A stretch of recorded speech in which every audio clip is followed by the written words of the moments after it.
Salut à tous, c'est Nicolas. Aujourd'hui, on va parler rétrofitting et vous allez voir, ça va être très intéressant pour vous, pour vos finances et pour votre jeu.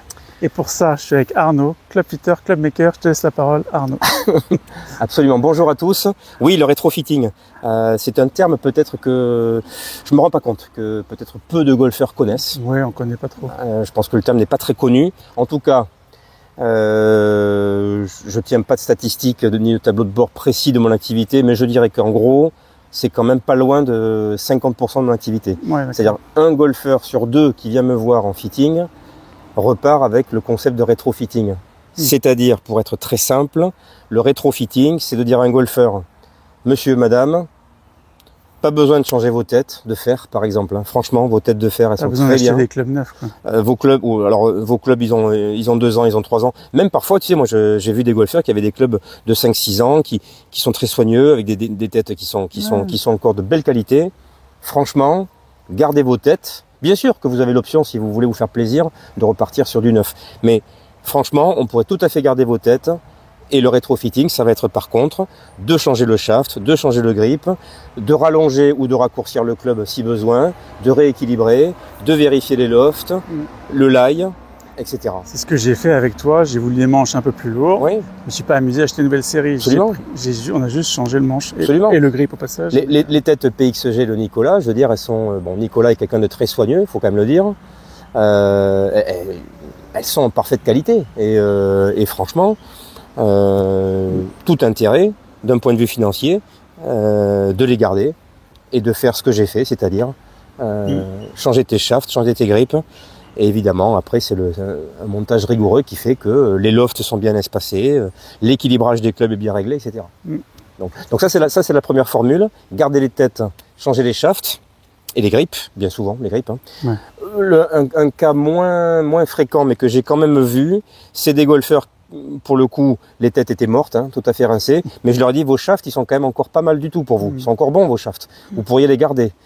Et à ce moment-là, on garde les shafts, on change les têtes. Ouais. Partant du principe que là, j'ai accès effectivement à des entreprises qui me vendent des têtes. Voilà, alors que l'inconvénient de Titleist, Taylor, toutes les grandes marques, c'est ils ne vendent que des clubs entiers, montés. Des clubs qui sont déjà montés. Donc fou, voilà. C'est-à-dire qu'avec eux, on repart à zéro ou rien du tout. Tu étais à peu près obligé de repartir à zéro. Ouais, moi je trouve ça dommage. Tout à fait. Moi je suis content de pouvoir changer juste un grip, juste un shaft, juste une tête, d'avoir cette option. Bah, regarde mon driver, ça fait quand même pas mal d'années qu'on se connaît, j'ai toujours la même tête. Ouais. Bon après j'ai toujours cette tête qui a plus de 10 ans et que j'aime beaucoup. Je vois pas la nécessité de la changer, j'adore cette tête. Par contre j'ai changé 3 fois de shaft, tu vois, pour expérimenter, pour m'amuser, etc. Mais je veux dire le principe il est là quoi. Ouais. Donc pas besoin de repartir sur un driver.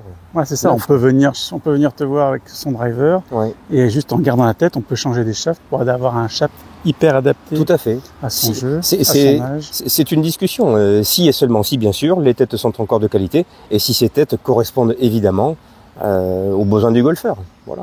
Mais très très souvent, c'est ce qui se passe. Et je pense donc que oui, c'est une thématique intéressante. Et il n'y a qu'un club maker qui peut faire ça, à ma connaissance. Ouais. Mais au final, même si on passe par toi pour faire des clubs sur mesure, on fait quand même des économies. Parce que racheter une série plein pot dans une marque Titleist ou je sais pas quoi. Eh oui, c'est faux. Dans bien des configurations, et notamment la configuration du rétrofitting, vous repartez avec des clubs sur mesure. Qui coûte effectivement moins cher que si vous étiez reparti avec une série neuve. Sur mesure, c'est quand même autre chose que le standard du marché. Et je pense aussi. Ben là, à l'instant, je viens de croiser un golfeur, cas typique, véridique, au parking, là. Un golfeur qui est passé me voir de Périgueux, Thibaut. Je crois qu'on s'est vu il y a 6 ou 7 ans. Il m'a dit... J'ai toujours ces clubs, les têtes sont en bel état. Par contre, peut-être, je commence à réfléchir à changer mes shafts. Ben, il le sait, je lui avais expliqué déjà la notion de rétrofitting. Voilà, on va garder les têtes de Thibaut et changer les shafts. Et on est reparti pour un tour. Donc c'est quand même pas mal. Ok, impeccable, je pense qu'on a fait le tour. Ouais, super. Ouais. Bon, si vous avez des questions, bien sûr, mais je pense que c'est clair, mais n'hésitez pas à me contacter ou contacter Nicolas. Ok, c'est bon. Eh ben, à très bientôt. Pensez à vous abonner parce qu'on va faire d'autres vidéos avec Arnaud pour ne rien manquer. À bientôt. À très bientôt. Salut.